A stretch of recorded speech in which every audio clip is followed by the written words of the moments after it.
50 50 আচ্ছা এখন হচ্ছে 25 জয়েন করছে আচ্ছা স্ক্রিনটা দেখা যাচ্ছে জি স্যার আচ্ছা আর সাউন্ডটা ঠিকমতো শোনা যাচ্ছে জি স্যার শোনা যাচ্ছে আচ্ছা ঠিক আছে তাহলে আমরা 50 হলে তো আরো সময় লাগবে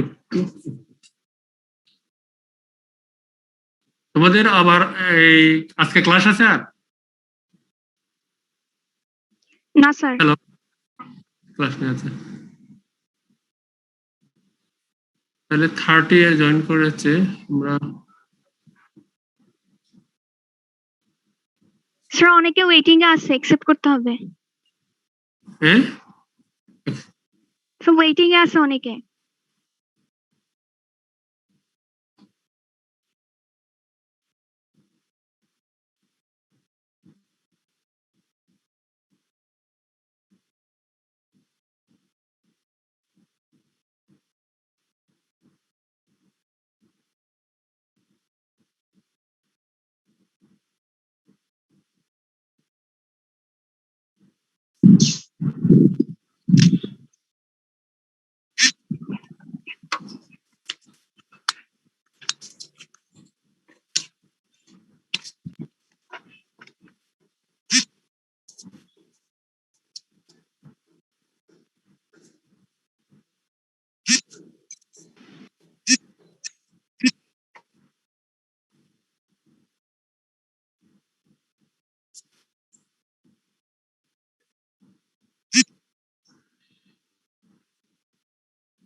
হ্যালো শোনা যাচ্ছে জি স্যার আমরা আরম্ভ করা যায় 37 জয়েন করছে আরো ওরা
হ্যালো হ্যালো Yes, sir. জি স্যার আমরা আরম্ভ করা যাক তাই না 43 জয়েন করছে আর কি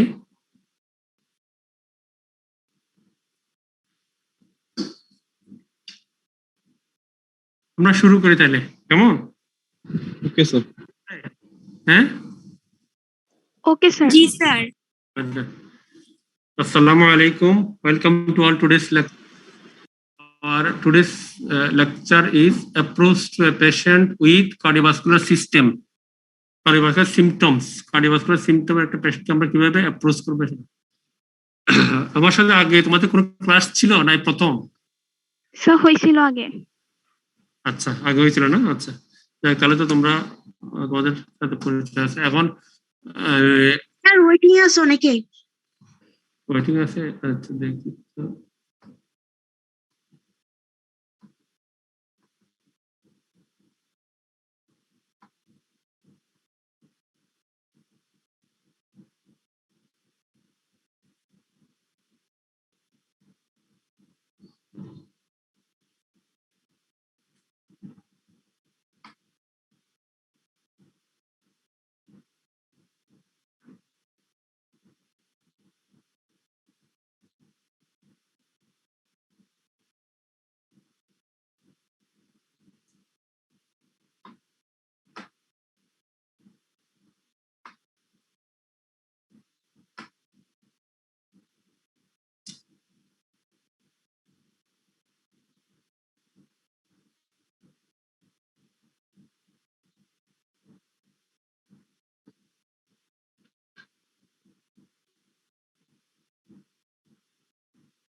আরম্ভ করা যাক তাহলে।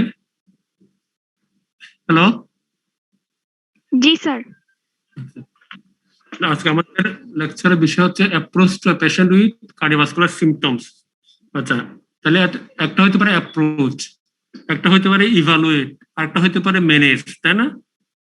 Approach to a patient with cardiovascular symptom মানে আমরা একটা পেশেন্টকে কার্ডিওভাস্কুলার একটা সিম্পটম নিয়ে আসলো, যেমন চেস্ট পেন নিয়ে আসলো, এই পেশেন্টকে আমরা কিভাবে অ্যাপ্রোচ করবো, এক্সামিনেশন করবো, আমরা কিভাবে হিস্ট্রি নিব, কিভাবে ডায়াগনোস করবো, ইনভেস্টিগেশন করবো। আর যখন বলা হবে how will manage to a patient with cardiovascular symptom, তাহলে ট্রিটমেন্ট সহ আসবে। আর অ্যাপ্রোচ বললে ট্রিটমেন্টের আগ পর্যন্ত আমরা কিভাবে পেশেন্টটাকে অ্যাপ্রোচ করব। আচ্ছা, আজকের আমাদের বিষয় হচ্ছে approach to a patient with cardiovascular symptom. প্রথমে আমাদের একটু কার্ডিওভাস্কুলার সিস্টেম একটু অ্যানাটমিটা জানা দরকার। এখানে হার্টের কার্ডিওভাস্কুলার সিস্টেম কোথায় থাকে বডিতে? মানে হেড টু ফিট পর্যন্ত সব জায়গায় আছে কার্ডিওভাস্কুলার, অর্থাৎ blood vessel and arteries and veins, এটাই হলো কার্ডিওভাস্কুলার সিস্টেম। এখানে হার্ট এর সেন্ট্রাল যে কার্ডিওভাস্কুলার সিস্টেমের যে অর্গান, যে হার্ট, এটার একটা অ্যানাটমি এখানে দেওয়া হয়েছে, যে এটা হচ্ছে সারফেসটা দেখা যাচ্ছে, এটা এন্টেরিয়র সারফেস, ইনফেরিয়র সারফেস, তারপর হচ্ছে বর্ডার যদি আমরা চিন্তা করি, এটা আপার বর্ডার, এটা হচ্ছে left border, right border, inferior border, আর এগুলো হচ্ছে গ্রেট ভেসেলস। এটা হচ্ছে রাইট এট্রিয়াম, এটা লেফট এট্রিয়াম, এটা লেফট ভেন্ট্রিকল, রাইট ভেন্ট্রিকল, আর দুইটা করোনারি আর্টারি দেখা যাচ্ছে, left coronary artery, right coronary artery, এটা লেফট করোনারি আর্টারি। আর এই এই কিছু গ্রেট ভেসেলকে দেওয়া হচ্ছে ব্লু কালার, মানে হচ্ছে ডিঅক্সিজেনের ব্লাড ক্যারি করবে, আর হচ্ছে রেড কালার মানে অক্সিজেনেটেড ব্লাড ক্যারি করবে। আচ্ছা, এটা হচ্ছে মোটামুটি মানে একটা gross interior of the heart. এখানেও দেখা যাচ্ছে ব্লু কালার রাইট হার্টে blue colour means deoxygenated blood collect মানে বহন করবে এটা। আচ্ছা, তাহলে এটা কিভাবে করে? Lower part of the body থেকে inferior vena cava, upper part of the body থেকে সুপিরিয়র ভেনা কাভা, ব্লাডটা কোথায় নিয়ে আসবে? রাইট এটিএমে নিয়ে আসবে। রাইট এটিভেন্ট্রিকুলার ভাব দিয়ে ব্লাড আসবে কোথায়? রাইট ভেন্ট্রিকল থেকে যখন পাম্প করবে ব্লাডটা, পালমোনারি ভালভ দিয়ে, পালমোনারি আর্টারি দিয়ে লাংসে যাবে, লাংসে পিউরিফিকেশন হবে, অক্সিজেনেশন হয়ে ব্লাডটা আবার কোথায় আসবে? পালমোনারি ভেইন দিয়ে লেফট এট্রিয়া, লেফট ভেন্ট্রিকল পাম্প করে ব্লাডটাকে এওটা দিয়ে পুরো বডিতে এভাবে ছড়িয়ে দিবে ফর নিউট্রিশন এবং অক্সিজেনেটেড ব্লাড। এটা হচ্ছে এটা interior, blue colour right portion of the heart, red colour left portion of the heart. আচ্ছা, এটা হচ্ছে কার্ডিয়াক সাইকেল, সিস্টুল এবং ডায়াস্টুল দুটো মিলে কার্ডিয়াক সাইকেল, 0.8 সেকেন্ড এটা হয়। এখানে ইচ সাইকেলে কার্ডিয়াক যেগুলো চেঞ্জ হয় এগুলোকে বলা হয় কার্ডিয়াক সাইকেল ইভেন্ট।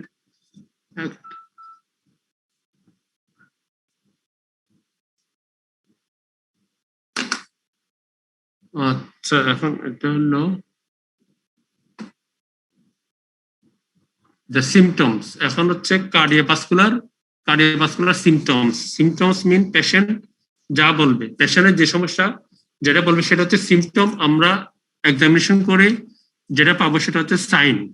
এখন কার্ডিওভাস্কুলার সিমটম কি কি? Chest pain, breathlessness or dyspnoea or shortness of breadth একই জিনিস, মানে শ্বাসকষ্ট যেটাকে বলা হয়। পালপিটেশন, বুক ধরফর করা যেটা পালপিটেশন। কাফ, কাশি। সিনকফ মানে সিনকপ হচ্ছে situation of blood, sudden cessation of blood into the complete cessation of blood in brain, resultant unconsciousness, brief period of unconsciousness, এটা সিনকপ। কার্ডিয়াক অ্যারেস্ট, হঠাৎ করে হার্ট বন্ধ হয়ে যাওয়া।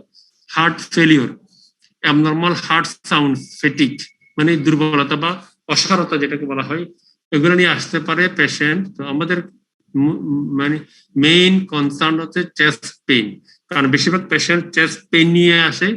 চেস্ট পেইন নিয়ে আসলে এই চেস্ট পেইনের কজ যদি আমি লিখতে যাই প্রায় 100টা ডিডি লেখা যাবে চেস্ট পেইনের ডিডি। তাহলে অতক্ষণে লিখতে আমাকে যদি এটা কার্ডিয়াক পেইন হয়, ইমিডিয়েট ট্রিটমেন্ট না দিলে পেশেন্ট ততক্ষণে মারা যাবে। তাহলে আমাকে এমন কোনো পদ্ধতি থাকতে হবে যেটা ইমিডিয়েটলি আমি চেস্ট পেইনটাকে এটা ক্যারেক্টার দেখে, এটা রেডিয়েশন দেখে, এটার সিভিয়ারিটি দেখে, এটার অ্যাসোসিয়েটেড ফিচার দেখে আমাকে ডায়াগনোস করে ফেলতে হবে this chest pain is due to cardiac in origin. তো ইমিডিয়েট ট্রিটমেন্ট দেওয়া লাগবে।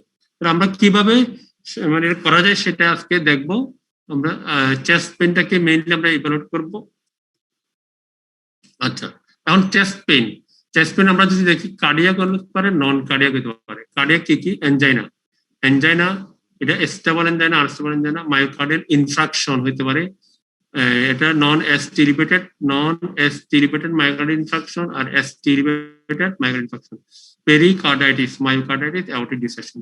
আমরা যদি হার্টটাকে দেখি উপর থেকে নিচের ভিতর থেকে উপরে, আমরা যদি বাইরে থেকে ভিতরের দিকে যাই, ফার্স্ট যে লেয়ারটা হলো পেরিকার্ডিয়াম, এটা হচ্ছে এই পেরিকার্ডিয়াম, তারপর হচ্ছে মায়োকার্ডিয়াম, তারপরে হচ্ছে এন্ডোকার্ডিয়াম। আর এওটা হলো একটা, এটার বাইরে একটা অংশ। যাক, তাহলে হচ্ছে তাহলে এনজাইনা হতে পারে, stable angina, unstable angina. Myocardial infarction হতে পারে, পেরিকার্ডাইটিস হতে পারে, পেরিকার্ডিয়াল ইনফিউশনে অনেক সময় পেন হইতে পারে, মায়োকার্ডাইটিস। তারপরে অ্যাওর্টিক ডিসেকশন, এটা হচ্ছে কার্ডিয়াক রিলেটেড চেস্ট পেন। আর নন কার্ডিয়াক মানে সাইকোজেনিক হইতে পারে, পালমোনারি হইতে পারে। পালমোনারি তো অনেক কথা আছে তাই না, নিউমোনিয়া হলে হইতে পারে, তারপর হচ্ছে মেরিনেসি হইতে পারে, তারপরে নিউমোথরাক্স হলে হইতে পারে, নিউমোনিয়া হলে হইতে পারে, তারপরে পালমোনারি এম্বোলিজম হইতে পারে, অনেকগুলো আছে। মাসকুলোস্কেলেটাল, মাসকুলোস্কেলেটাল মানে মাসলে যদি হয়, রিবে যদি হয়, তারপরে যে কোস্টোকলার জাংশনে যদি হয়, এটা GIT oesophageal, oesophageal special pain হইতে পারে, হার্ট বার্ন হইতে পারে, নিউরোজেনিক হইতে পারে, অনেকগুলো আছে। যে আমরা কার্ডিয়াক এবং নন কার্ডিয়াক এটাকে আমরা কিভাবে ডিফারেন্সিয়েট করব। চেস্ট পেইনের ক্যারেক্টার দেখে আমাদেরকে বুঝতে হবে this chest pain is due to cardiac or non cardiac. আমরা সেটা আজকে দেখবো কিভাবে করা যায়। আচ্ছা, angina, chest pain on exertion, এটাকে আমরা ইভালুয়েট করার জন্য এটা মনে রাখবো mnemonic, easy remember, for easy remember mnemonic হচ্ছে Socrates. Socrates any pain differentiate করার জন্য বা করার জন্য আমাদের এটা একটা সক্রেট, এস মানে সাইড, এটা সাইড কোন সাইড থেকে উঠছে তাই না, সাইড দিয়ে যদি এটা আপার অ্যাবডোমেন থেকে হয় তাহলে আমরা চিন্তা করি প্যানক্রিয়াটিস কিনা, পিউডি কিনা। চেস্ট থেকে হলে এটা কার্ডিয়াক কিনা সেটা আর কি, তাহলে সাইড। তারপর onset, character, radiation, associated feature, timing, তারপর হচ্ছে এক্সারবেটিং রিলিভিং ফ্যাক্টরস, সিভিয়ারিটি, এটা কেমন ছিল। তাহলে এই হলো প্রায় 8টা না 8 ফিচার্স দিয়ে আমরা এটা হলো সক্রেটস, এটা আমরা মনে রাখবো। সক্রেটস দিয়ে আমরা এটাকে ইভালুয়েট করবো চেস্ট পেইনটা কার্ডিয়াক পেইন কিনা বা অ্যানজাইনা কিনা।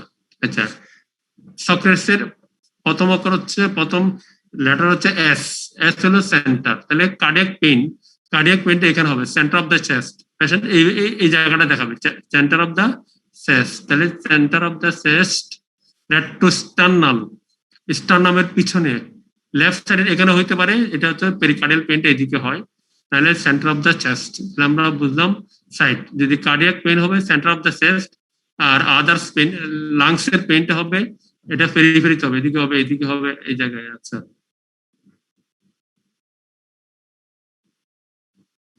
2 নম্বর হচ্ছে অনসেট।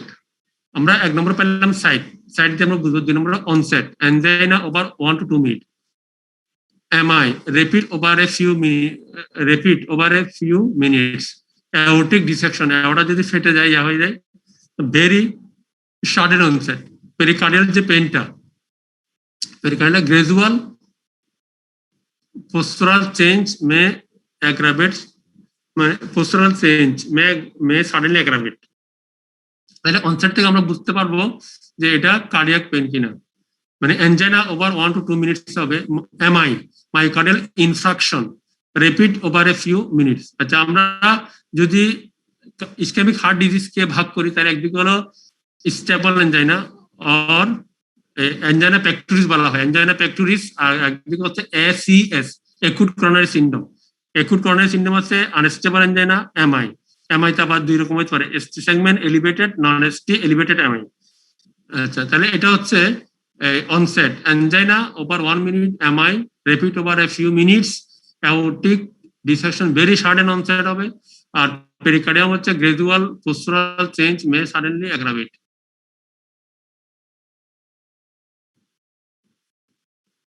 আচ্ছা, থার্ড ক্যারেক্টার, এটা চেস্ট পেনের ক্যারেক্টারটা কিরকম হবে, মানে কার্ডিয়াক পেনের ক্যারেক্টার কনস্ট্রিক্টিং, মনে হবে বুকটাকে একদম দুমড়ে মুছতে ফেলছে, মানে মনে হচ্ছে একদম, মানে এমন টাইট করে মনে হচ্ছে বুকটাকে একদম দুমড়ে মুছছে, মানে একসাথে এক জায়গায় করে ফেলছে। কনস্ট্রিক্টিং মানে এরকম একটা ইমপ্রেশন থাকবে মনের মধ্যে, তখন তোমার ডায়াগনোসিস সুবিধা হবে। কনস্ট্রিক্টিং, হেভি বলতে এখানে অনেক জায়গায় দেখানো হচ্ছে বুকের উপর একটা হাতি ছবি এঁকে দিয়েছে, মানে এত বেশি হবে যে একটা মনে হয় হাতি উঠেছে। টিয়ারিং মানে কোনো কিছু ছিঁড়ে যাচ্ছে, মানে এটা সাধারণত এই অ্যাওর্টিক ডিসেকশন এরকম হয় আর কি। আর ডাল একিং হইতে পারে, কন্টিনিউ ডাল একিং পেনও হইতে পারে, অনেকগুলো হইতে পারে, তবে কমনলি এই একটা আর কি। রেডিয়েশন, এটা কার্ডিয়াক পেন আমরা বুঝবো কিভাবে, রেডিয়েশন হবে টু দা জ। রেডিয়েশনটা কেন হয়? রেডিয়েশনটা হচ্ছে আমরা যে এমব্রায়োলজিক্যালি দেখি যে মানে সেগমেন্ট থেকে হার্ট অ্যারাইজ করতে, সেই সেগমেন্ট থেকে নার্ভাস সিস্টেম অ্যারাইজ করছে, সেই নার্ভাস সিস্টেমটা যেসব অর্গানের সাপ্লাই দিয়ে ওইসব অর্গানে বা ওইসব জায়গায় পেইনটা যাবে, এটাকে বলা হয় রেডিয়েশন, মানে রেডিয়েটিভ। তাহলে এখন কার্ডিয়াক পেইনটা সাধারণত দেখো রেডিয়েশন, এখানে ছবিটা দেখা যাচ্ছে রেডিয়েশন, এই যে অ্যারোটা, এই তীরটা একটু মোটা, মানে এদিকে কমনলি যায়, তারপরে এই নেকের এদিকে যেতে পারে, এদিকে যেতে পারে, লেফট রাইটও যেতে পারে। আমাদের ধারণা যে অনেক কিছু লেফটে যাবে তা না, রাইটও যেতে পারে, নিচের দিকে এপিগেস্টিয়ামও যেতে পারে। তাহলে রেডিয়েশন কিভাবে হচ্ছে এটা দেখা যাচ্ছে টু দ্য জ, এই জ তো এখানেও আসতে পারে, যে জ দেখাইছে, এই যে জ দেখা যাচ্ছে এখানে, জ এখানে দেখানো হয়েছে টু দ্য জ, আপার অর লোয়ার লিম, এই যে upper and lower Lim, upper Lim lower, upper arm lower arm, sorry, upper and lower arm, upper arm lower arm, তারপরে দুই দিকে হতে পারে। তারপরে নেক পেইনে এখানে, এটাতে নেক, এই যে নেক কে দেখানো হয়েছে, তারপরে হচ্ছে জতে আছে নেক এখানে, তারপর হচ্ছে এপিগেস্টিয়াম, এই যে হলো এপিগেস্টিয়াম, তারপরে পোস্টেরিয়র পিছন দিকে দেখা যাচ্ছে ইন্টারস্কেপুলার রিজনে হইতে পারে, এই হচ্ছে চেস্ট পেইন। তাহলে যখন আমি বলবো radiate to the arm or upper arm lower arm, তারপর হচ্ছে জ নেক, এগুলো বলবো আর কি, মানে বলার সময় বা লেখার সময়, তাহলে রেডিয়েশন। তারপরে হচ্ছে associated feature, sweating, nausea, vomiting, breathlessness, feeling of impending death or angor animi. অর্থাৎ আমরা জানি যে হার্ট ইনফেরিয়র সার্ফেসটা ডায়াফ্রামের সাথে লেগে থাকে, ওখানে ডায়াফ্রামের সাথে যে অটোনমিক নার্ভাস সিস্টেম ওখানের সাথে থাকে, যখনই ডায়াফ্রাম ইরিটেট হবে, অটোনমিক নার্ভাস সিস্টেম অ্যাক্টিভেশন হবে। Autonomic features of autonomic activation, autonomic nervous system feature হচ্ছে সোয়েটিং হবে। যদি একটা পেইন হলো, চেস্ট পেইন, সেটা ইসোফেগাসের জন্য, তখন সোয়েটিং হবে না। চেস্ট পেন হলো লাংস এর জন্য, সেটা সোয়েটিং হবে না। চেস্ট পেন হলো মানে আমার ইয়ার জন্য, রিবের জন্য, সেখানে সোয়েটিং হবে না। তোমরা শুনতে পাচ্ছ? জি স্যার। জি স্যার। স্যার। Thank you. আচ্ছা, সোয়েটিং, তারপর নোশিয়া, ভ্যাগাল নার্ভ অ্যাক্টিভেশনের জন্য নোশিয়া হবে, ভমিটিং হবে, ব্রেথলেসনেস থাকবে, feeling of impending death, patient বলবে আমি এখন মারা যাচ্ছি, মারা যাওয়ার পূর্ব মুহূর্তে যে ফিলিংস, সে ফিলিংস থাকবে। তাহলে এই ফিচার গুলো থেকে বুঝবো যে এটা cardiac pain, this is cardiac origin. আচ্ছা, তারপরে টাইমিং আমরা বলছি, তাহলে টি দিয়ে হচ্ছে টাইমিং, সক্রেটস এর আমরা টিতে চলে আসছি, টিতে হচ্ছে timing 2 to 10 minutes, MI prolong, তাহলে এনজাইনা 2 to 10 মিনিটস এর মধ্যে হবে। আর এমআইটা প্রলং, মানে সকাল থেকে বলবে একটু একটু করে ব্যথা হচ্ছে, বিকেলে গিয়ে দেখা গেল পেশেন্ট মানে ফুল এমআই অ্যাটাক হলো। আচ্ছা, হলো exacerbating and relieving factor, exacerbating during exertion, তা আরো আছে হলো emotion, large meal, cold exposure, এগুলোতে পেশেন্ট পেন এক্সাজারবেট হবে, বাড়বে। আর প্রম্পট রিলিফ বাই রেস্ট হওয়ার সাথে সাথে কমবে। আর with nitrates, rest and nitrates, এই দুইটা নাইট্রেটস দিলে কমবে। MI spontaneous not relieve by rest or MI তে যে পেনটা হবে spontaneous not relieve by rest or nitrates, এটা আসলে আস্তে আস্তে আস্তে কমবে। এটা মানে কিন্তু এনজাইনাটা যেটা হলো এনজাইনা, সেটা সাথে সাথে, আর এমআর পেনটা সাথে সাথে কমবে না। এটা কমার জন্য মানে ইয়া লাগবে, এই তোমার অ্যানালজেসিক লাগবে, স্পেশালি যে সেন্ট্রালি অ্যাক্টিং এবং ওপিয়েটস থাকে, মরফিন দেওয়া হয় সাধারণত।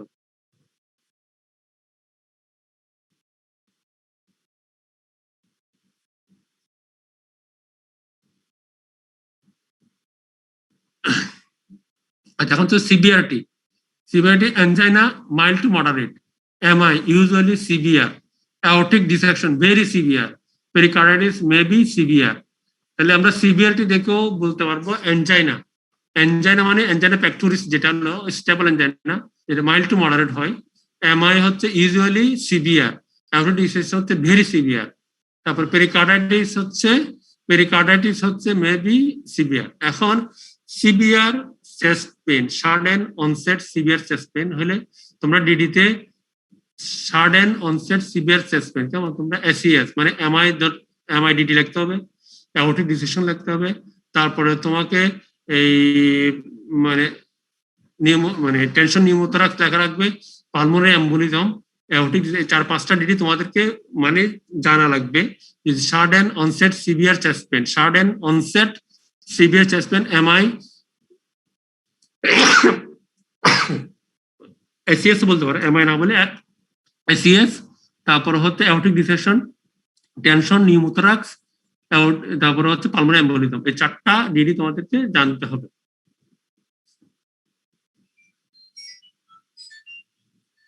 হ্যালো হ্যালো, ওয়ালাইকুম আসসালাম। হ্যাঁ, আমি একটু ক্লাস নিচ্ছি, আমি ছাত্রদের ক্লাস নিচ্ছি, একটু পরে করতে পারেন।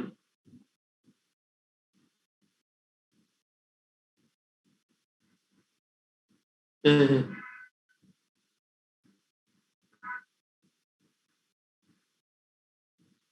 জি,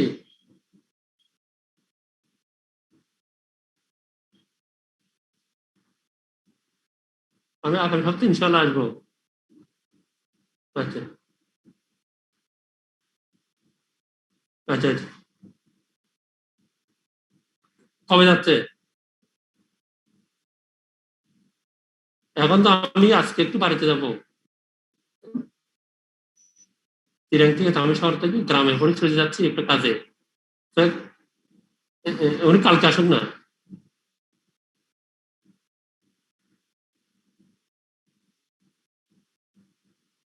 অক্সিজেন থাকে যে। আচ্ছা কালকে তাহলে দেখা করা যাবে না?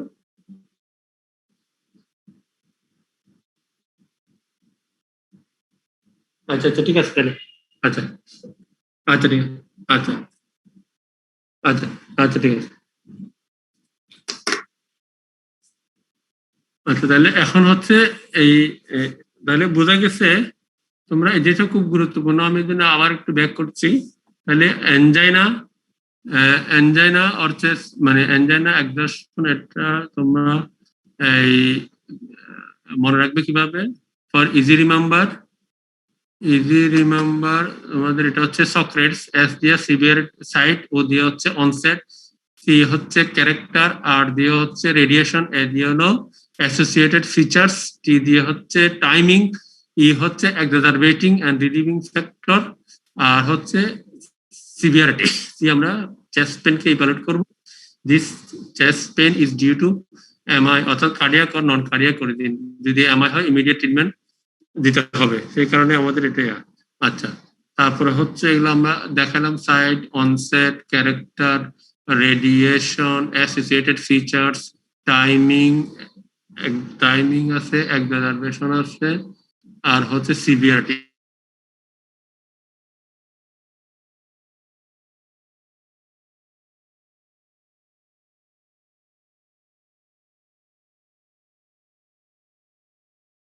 স্টোরিজ একদিকে হচ্ছে ACS, acute coronary syndrome. Acute coronary সিনড্রোমের মধ্যে দুইটা কম্পোনেন্ট হলো, একুট করোনারি দুইটা কম্পোনেন্ট, আনস্টেবল এনজাইনা আর এমআই। আচ্ছা একুট করোনারি সিনড্রোমের ফিচার গুলো কি কি? একুট করোনারি সিনড্রোমের ফিচার গুলো হচ্ছে severe prolong chest pain, anxiety and fear of impending death, features of sympathetic activation, palpitation, sweating, tachycardia, features of vagal activation, nausea, vomiting, bradycardia, signs of impaired myocardial function, মানে left ventricle মানে কাজটা hampered হবে, অর্থাৎ এই জন্য hypertension, oliguria, cold peripheries, third heart sound, first heart sound soft হবে, raised JVP, lung crepitation থাকবে।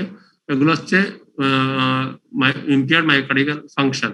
তাহলে হচ্ছে এসিএস বা একুট করোনারি সিনড্রোম যদি হয়, আমরা পেশেন্টকে জিজ্ঞেস করবো এই চেস্ট পেইনটা প্রলং এবং সিভিয়ার কিনা, তারপর হচ্ছে মানে অ্যাংজাইটি থাকবে, পেশেন্ট ইম্পেন্ডিং ডেথের একটা ইয়ে থাকবে পেশেন্টের, আর সিম্প্যাথেটিক অ্যাক্টিভেশনের ফিচার থাকবে, পালপিটেশন, সোয়েটিং, টেকিকার্ডিয়া, ভ্যাগাল স্টিপেশন অ্যাক্টিভেশনের ফিচার থাকবে, নোসিয়া, ভমিটিং, ব্রাডিকার্ডিয়া, আর মাইক্রোলিয়াল ইম্পিয়ার্ড মাইক্রোল ফাংশন একটা ফিচার থাকবে, hypertension, অলিগোরিয়া, cold peripheries, third heart সাম, ফার্স্ট হার্ট সাম, এগুলো হচ্ছে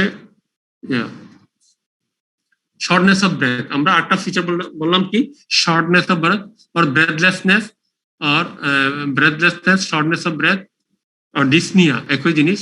কার্ডিয়াক হইতে পারে, নন কার্ডিয়াক হইতে পারে শ্বাসকষ্টটা। কার্ডিয়াক কেন হয়? LVF, লেফট ভেন্ট্রিকুলার ফেলিউরের কারণে তখন লেফট এট্রিয়ামে প্রেসার বাড়ে, লেফট পালমোনারি ভেইনে প্রেসার বাড়ে, তখন ব্যাকফ্লো হয়, পালমোনারি ইডেমা হয়ে এই মানে ব্রেথলেসনেস হয় অথবা শ্বাসকষ্ট হয়। এখন এই ব্রেথলেসনেস অফ কার্ডিয়াক দেন আদার মানে একটা ডিফারেন্স আছে। কেমন? যেমন অ্যাজমার জন্য যে শ্বাসকষ্ট হবে আর লেফট হার্ট ফেলিওর বা হার্টের জন্য যে শ্বাসকষ্ট হবে, এটা অনেক ডিফারেন্স আছে। কেমন? যে হার্ট ফেলিওর জন্য যে শ্বাসকষ্ট হবে এটা সিভিয়ার, এটাকে বলা হয় patient fighting for breath, patient শ্বাস নেওয়ার জন্য যুদ্ধ করছে এরকম বলা হবে।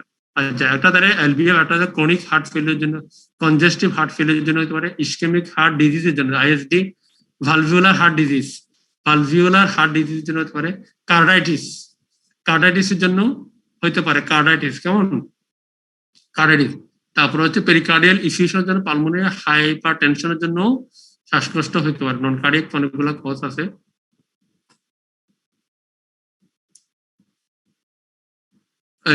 Due to cardiac shortness of breath. আচ্ছা, এখন আমরা একজন শ্বাসকষ্ট নিয়ে আসলো, তাহলে এই শ্বাসকষ্ট কার্ডিয়াক অরিজিন হতে পারে, শ্বাসকষ্টটা আদার দেন কার্ডিয়াক অরিজিন, লাংস এর জন্য হতে পারে, অ্যাজমার জন্য হতে পারে, সিওপিডির জন্য হতে পারে। তাহলে আমি পেশেন্টকে কিছু কোয়েশ্চেন জিজ্ঞেস করে আমি মানে ডায়াগনোস করতে পারবো এই পেইনটা, মানে শ্বাসকষ্টটা breathlessness or dyspnoea or shortness of breath, it is due two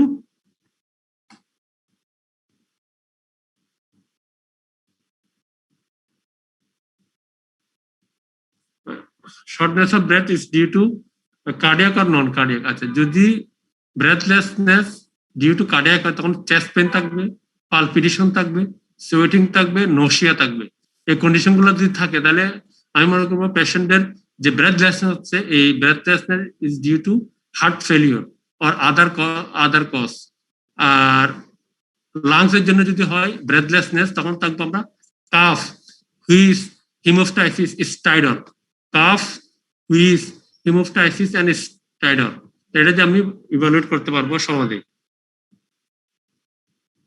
sir, sir differential ডায়াগনোসিসে যে চারটা ডিজিজ বলছেন, এমআই, অ্যাওর্টিক ডিসেকশন আর দুটা কি? আচ্ছা, sudden onset severe chest pen, তা অনেকগুলো এখানেই আছে, অ্যাডজেক্টিভ আছে। Sudden onset severe chest pen, এক নম্বর হচ্ছে এসিএস, অ্যাকুট করোনারি সিনড্রোম। দুই নম্বর হচ্ছে অ্যাওর্টিক ডিসেকশন, তাহলে হার্ট দুইটা শেষ। লাংস এর হলো টেনশন নিউমোথরাক্স, আর একটা হার্ট যেটা আটটা আসলে pulmonary embolism, pulmonary massive pulmonary, acute massive pulmonary embolism, acute massive pulmonary embolism. তাহলে আমি আবার বলছি, একটা হচ্ছে sudden onset severe chest pen যদি হয়, একটা হচ্ছে এসিএস, অ্যাকুট করোনারি সিনড্রোম। দুই নম্বর হচ্ছে অ্যাওর্টিক ডিসেকশন, তিন নম্বর হচ্ছে টেনশন নিউমোথরাক্স, চার নম্বর হচ্ছে acute massive pulmonary embolism, acute massive pulmonary embolism.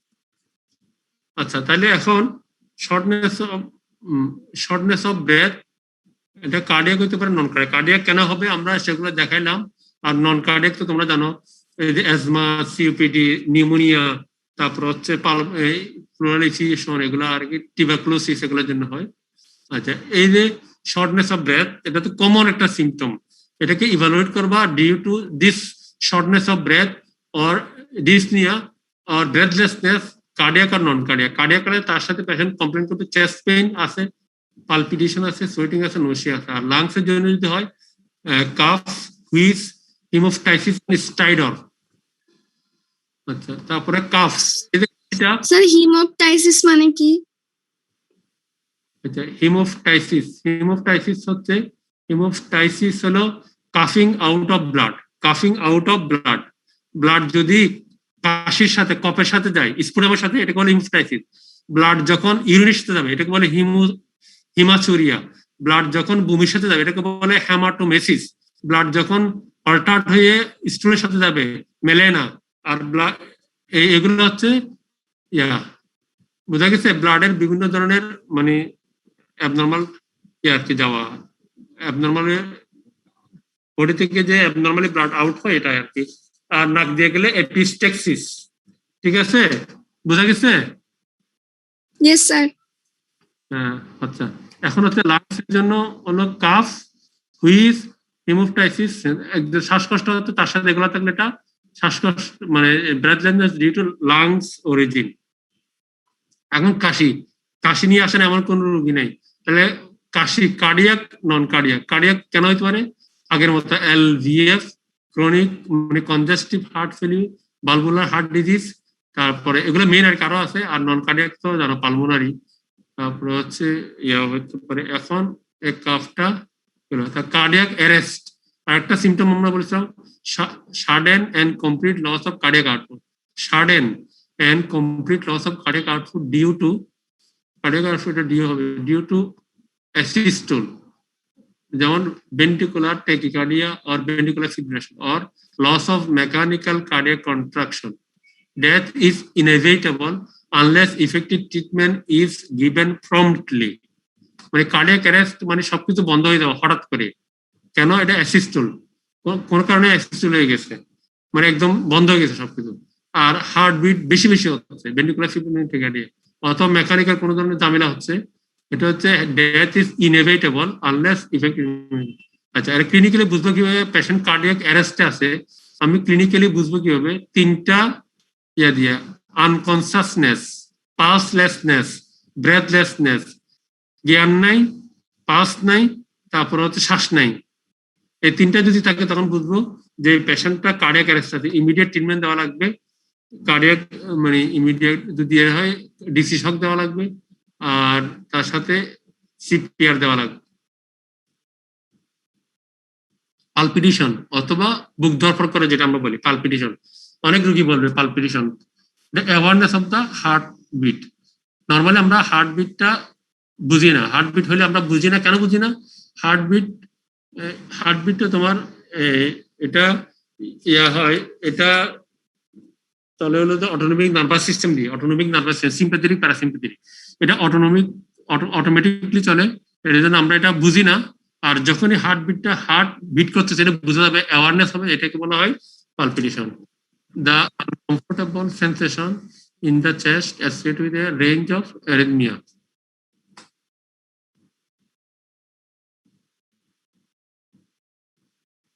আচ্ছা, তারপরে the uncomfortable are associated with the patient may describe palpitation as fluttering, skipped beats, pounding, jumping, stopping or irregularity, এগুলো বলবে আর কি। পেশেন্ট এগুলো ডেসক্রিপশন দিবে এইভাবেই, মানে সেটাই পালপিটেশন।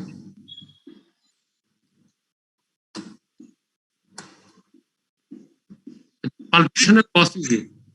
পালপিটেশনের কজ হচ্ছে এক্সট্রাসিস্টোল, মানে মানে এই যে premature atrial contraction, premature ventricular contraction, তারপরে টেকেরিজমা যেমন সাইনাস টেকিকার্ডিয়া, তারপরে ventricular supraventricular tachycardia, atrial fibrillation,